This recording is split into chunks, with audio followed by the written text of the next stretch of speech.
Hey guys, today I want to talk about failing as an expat. A lot of expats that do come over here, they don't research enough, they don't listen, they don't watch other vloggers that talk about, how to succeed over here. They don't come over here with their a certain amount of money for emergencies. They don't come over here with a startup fund, which we've talked about all this stuff on this channel. And you can go back in my videos and you can watch those videos about stuff like that. We have 1,400 videos on this channel now, roughly 1,400, I believe it is. And if you go back and you watch those will help you a lot. But we're going to talk about this today a lot because there's a lot of failures that happen here in the Philippines because of people that just come over here and they're just not ready, both mentally and physically. They're just not ready. Some people come over here and they're failures because of their health.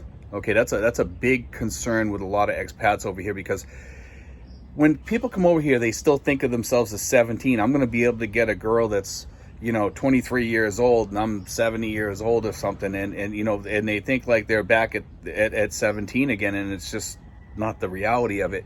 As most of us know over here, our age starts catching up with us physically and medically, and it just starts failing, and a lot of guys come over here because they want to have somebody younger than them to take care of them when they get older. And, that's all great. And some of these girls will do that.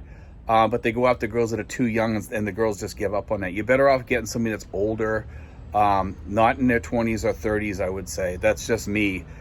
Some guys do make it with the girls that are younger, but it's fewer make it and more actually fail because of that. And then when you go through a breakup with these girls, you can go through some terrible issues because some of these girls go after you hardcore.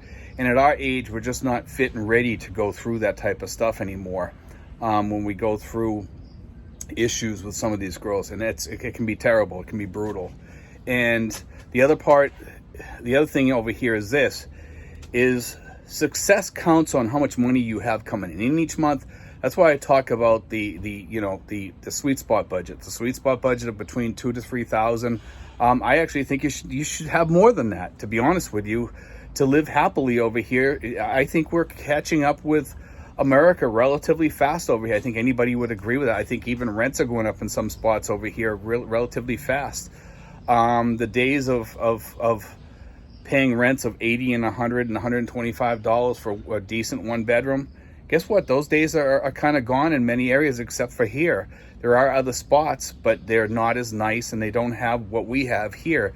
They don't have the infrastructure. They don't have the stores. They don't have, public transportation and stuff like that. And that can make you a failure too, because if you're like down in Batangas and you're in some, backcountry town that doesn't have much, and there's not really any public transportation to a town near you that has a lot of the things that you need, the goods that you need, you're going to pay through the nose for goods when you go to travel, and you're going to have to pay to, let's say, maybe go up to Manila to SNR and stuff like that. So a lot of guys, you have to take into consideration where you're going and research, and a lot of guys just don't do the research.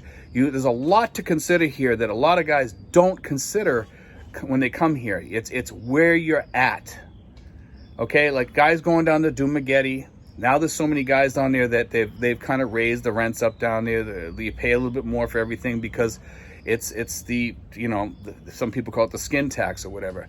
But that skin tax is not everywhere. Where I'm at, very rarely does somebody hit me up for higher rates, because I know the rates. Most of the people know me here. They know what to charge me, and they know I'm not going to put up with that extra charge. In fact, some people even, after you're around town for a while, they get to know you. They know that you're probably going to tip them or whatever, a pretty decent amount anyway, so they don't even do it. Because I take care of most of the people around here, I give them a little bit extra. All the tricycle drivers around here know me for, usually giving them 50 pesos when I'm supposed to give them 30. And I'm okay with that, because it's less than $1, for a ride from the mall to my house or whatever. I'm willing to give them that. You know what I mean?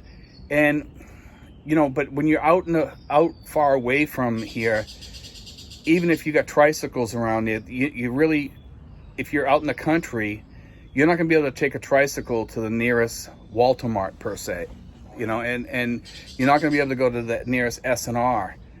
places like that, or the nearest Western restaurant, because some of these places are so far away from these places that you have to hire a driver, and you're not going to be able to even get grabs.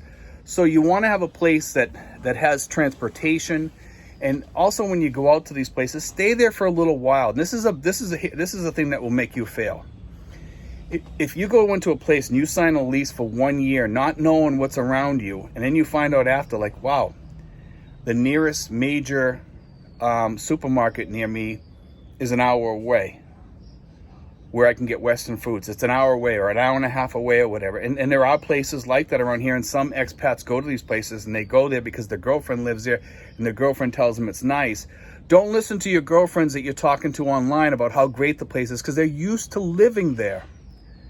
They're used to living Filipino style. You're not, okay? One of my friends, Thomas, he moved south, and he just recently passed away. And he moved down by Davao, and Tom was a great guy. But he kind of regretted that he moved. He didn't regret the girlfriend he had. He had a great girlfriend and great woman, took care of him really, really good. And he said he loved living where he lived, except for the fact that there was no Western foods around him really that much. He regretted the fact that every time he went somewhere, he had to travel really far, okay?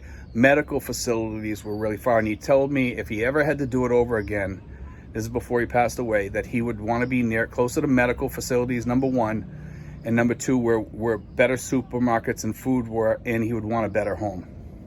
Those are the big things that a lot of people forget. So when you tell a girl that you want to move in with her when you get here or whatever, be careful. Because a lot of you guys we got mosquitoes around here. A lot of you guys don't think about all the big things. You're thinking about, oh, I'm going to have a beautiful girl, that's all I need. No, you need more than that. Stop thinking, like one-sided, that because the girl's telling you, oh, you can have everything here, I'll cook for you.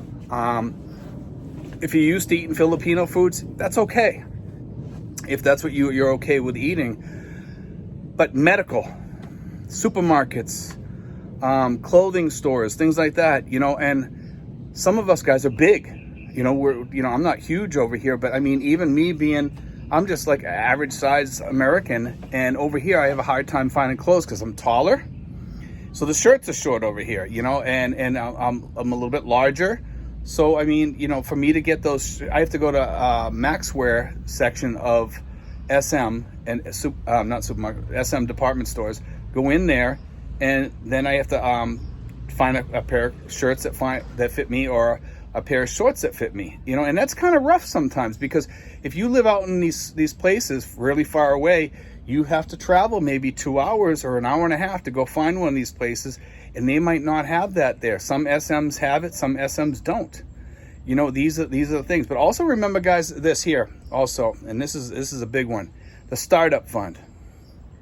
You got to decide what your startup fund is, and I tell people 10,000, because you need furniture, beds, AC, kitchen table, sofa. You might want to get a hot water heater for your things, your air conditioner, dishes, forks, spoons, knives, plates, cabinets.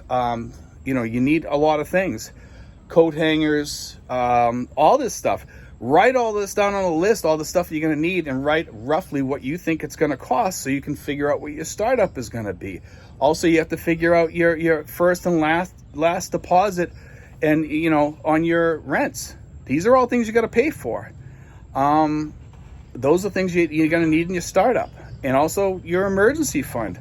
Emergency fund should at least have 10,000 in there, and you should buy at least the cheapest insurance that you can get over here, so at least you have some coverage over here along with your 10,000.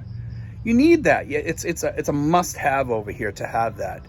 But when you guys are over here, you also have to remember in your startup funds that if you're gonna get a place like mine, and a lot of people come over here, and when they move into a place like mine, it just takes a coat of paint, washing things down, possibly changing the toilet from a non-flush toilet to a flush toilet, maybe changing a few fixtures, maybe putting in a shower because you don't have a shower in your bathroom, and a heater to heat your water.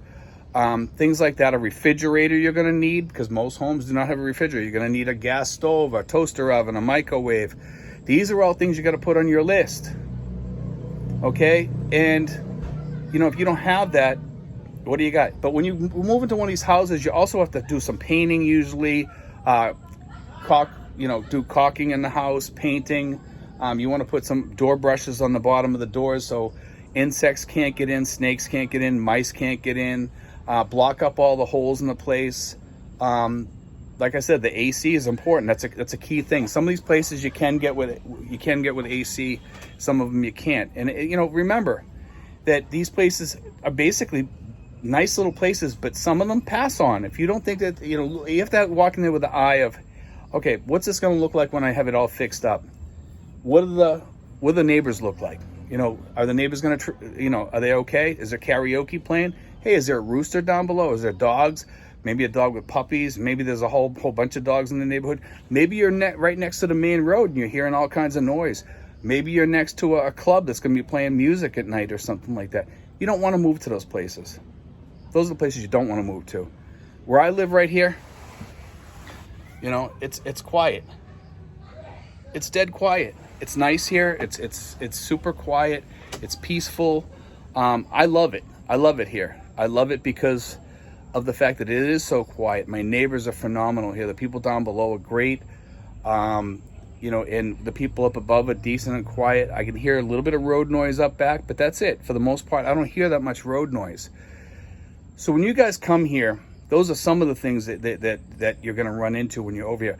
But also, guys, you have to remember this. The biggest one that kills people over here is this.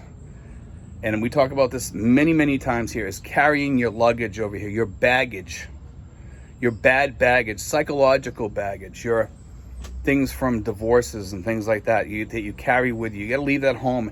And a lot of us carry these American values and these American things that are bad over here. Our way of joking back home, especially in Boston, doesn't fly over here. I'll just say that. It just does not fly over here. A lot of people that are from the cities or whatever, when you're over here, a lot of the things that we say back home, Filipinos don't understand. You got to kind of understand that over here, that you're going to be a lot different from Filipinos. Filipinos are a sweet, kind group of people, and culturally, Americans are just the opposite. So when we come over here, we carry all this stuff, and people kind of look at it as kind of twisted. Over here, a lot more things are accepted, like, homosexuality, things like that. There's a lot of things over here that are accepted, even more so here than back home, and they look at you kind of cross-eyed if you say things about people over here, whether it be gays or transgender or lady boys or what have you. And I'm not telling you to come over here and be woke. I'm just telling you to kind of, back off what you usually say back home. I'm just telling you to be careful. Over here, I've learned to be a lot more accepting of people, and I was already accepting of people back home. I didn't care what people are, and I still don't to this day. A lot of people from the U.S., though, are like that. You know what I mean? And the same thing goes for color and racism and stuff like that. Be careful of stuff like that, saying that stuff over here. Those are things that can make or break you and mark you in your neighborhood or whatever. If you're a real jerk to people, that might set people off in your neighborhood that might want to make you go home or whatever, and then you're a failure. But most of the things that we're talking about on here has to do with money, acceptance. You got to kind of get rid of the way you look at things back in the States and say, well, it has to be this way. You're gonna have to kind of get away from that a little bit, because over here, it's different. Over here, it's you got to kind of give up some of those things, because you're gonna walk in the bathrooms over here that are horrendous. They're terrible. They're dirty. There's no toilet paper, and things like that. When you're going around to restaurants here, you're gonna see things that back home you would not tolerate, and over here, you got to kind of tolerate a certain amount of things over here, unless you live in certain neighborhoods. If you lived in, say, like out in Laguna, Santa Rosa Laguna, or places like that, in these really high-end neighborhoods, high-end restaurants, high-end malls, the place is going to be really clean and nice. Living in Makati or BGC, there's a certain amount of things that, those are the places where it's going to be a lot cleaner. They have a lot more Western type style living, and it's really, really beautiful out there. But when you get off the beaten path around here, you're not going to see that as much. You could walk into McDonald's, and sometimes the bathrooms are pretty bad. They're pretty rough. And in the malls, But most of the time they're pretty clean, but you're going to see a difference over here. And cleanliness over here in some of the restaurants and stuff like that is not the same as back home. You know, and that might make you fail also because of the fact that you might get sick of it after a while and say, I can't take this anymore, I'm going home.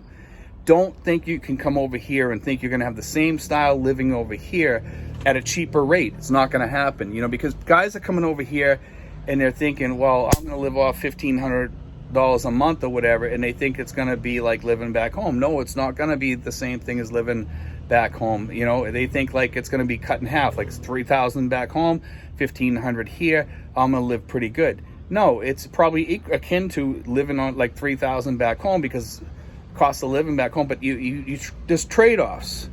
There's certainly trade-offs over here.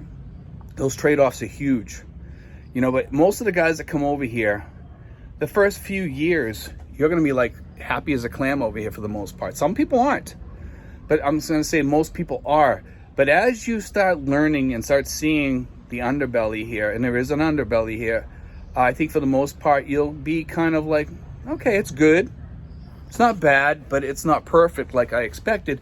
But it takes you probably 2 to 3 years to get to that point where you're kind of like, you know, the honeymoon is kind of worn off. I love the place. I'm still going to live here. It's cheap. It's better than back home, but it's not what I thought it was. That's the way you're going to be. You know, a lot of guys that are here, that have been here for like a year or 2 years, now they're all like really super happy that they're here. But they're not as super happy as when they first got here because the charm is worn off. They're starting to see the problems. And some people kind of avoid those problems. And after a while, those problems kind of follow you. And, you know, like we got like ants here and they're like biting out here in the cabana. I'm not sure where they're coming from. But anyway, you got to be kind of careful, you know, like over here, because just be careful when you come over here and think and do your research before you come here, and you'll do fine, guys. Anyway, guys, God bless. Take care. I hope you enjoyed today's show.